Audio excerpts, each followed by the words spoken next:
Hi, I'm Catherine Mora. I'm the head book coach and publishing director at Change Empire Books, where we help coaches, speakers, and aspiring thought leaders write beautiful books and get them out into the world.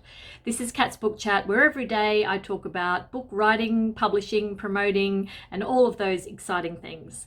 So today's topic is how much to pay for a book cover. This comes up a fair bit because people are always wanting to know, obviously, what to budget for their books. But I see so many bad book covers. Now, it is true that people judge a book by its cover in life, as well as specifically for books. And it's so important to have a great book cover. Especially if you're self-published, there's nothing worse than a cover that screams self-published.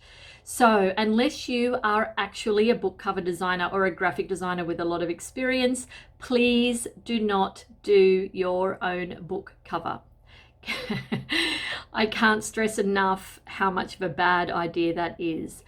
Now, in terms of budget, it really varies. It's a little bit like how much is a piece of string, but I will say I would budget anywhere from $250 through to 1,000 or even more.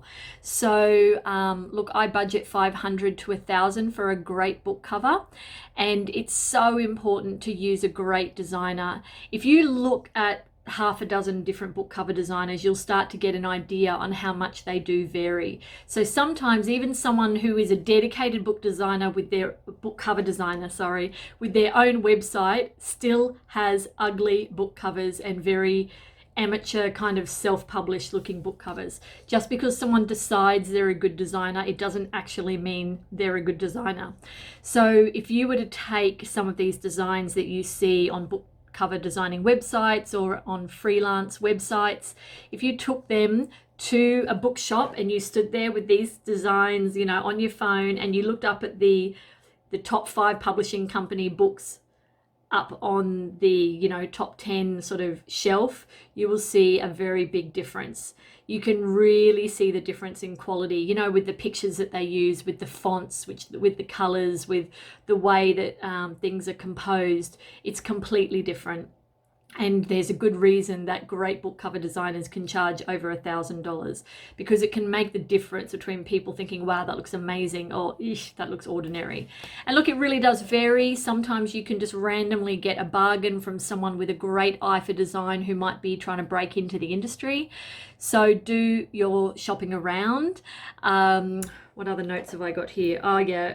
So with my first book, which was a novel, I had 3 different cover designers do covers for me, because the first one, I liked it, but I wasn't in love with it. And she did a handful of different ones. Then I had another guy do some, and I had some votes done, and, people were saying, oh, I like that one, but I wasn't in love with any of them. So my rule is, for my clients, you have to be in love with your cover. And because I wasn't in love with either of them, I had a third designer do my cover. It was actually a designer I'd worked with for over 10 years, and I knew her work well. She'd never done a book cover before, but her work was always amazing. When I first started getting the cover design, she wasn't available.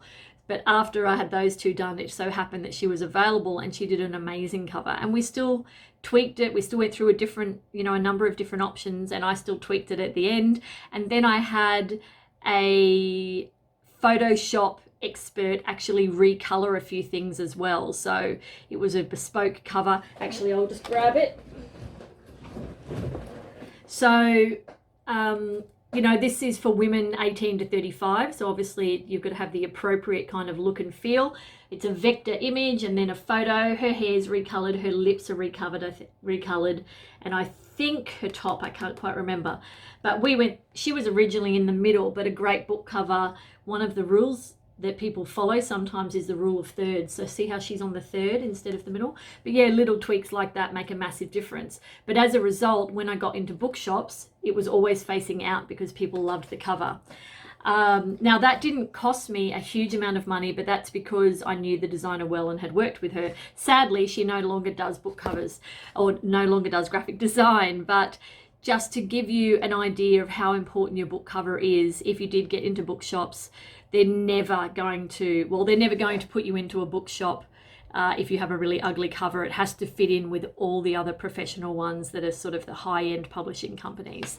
So do your shopping around and definitely get help with it. Spend some money on it. And, you know, I've been thinking about budget lately. When people say to me they don't have the money to, you know, get edits done or to get a book cover or whatever, the reality is if you don't have, let's say, $5,000 to spend on your book, then it's not the right time for you to write a book, I would say. And that's because writing a book does cost money. You have to spend money on editing, you have to spend money on a book cover, and you probably will spend money on promotion, or at least you'll spend a lot of time. So do consider, if you have a business and you don't have that money, maybe a book isn't the right project for you right now, and you need to focus on making money in the business for 12 months before you write a book. Certainly reach out to me at any time if you'd like to write a book and you just want to flesh out your idea and see if it is a good time for you. I'm happy to answer any questions. And I'm going to pop a link below to my book writing and publishing checklist. Do pop any other questions below if you like as well. And until next time, happy writing.